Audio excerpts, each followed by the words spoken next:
ნამდვილი შემოქმედი იცნობა არა მხოლოდ თავისი ხმით, არამედ განსაკუთრებული სმენითაც.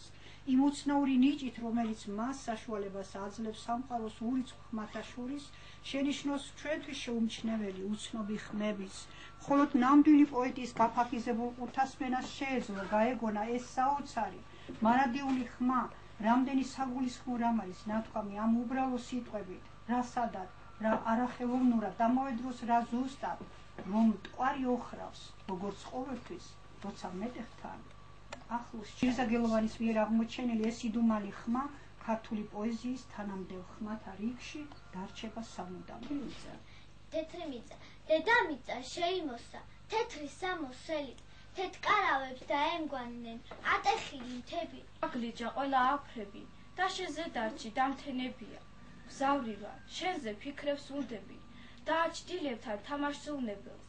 მე დაბრუნდები, ხო, დაბრუნდები, მე შენი თმები დამაბრუნები.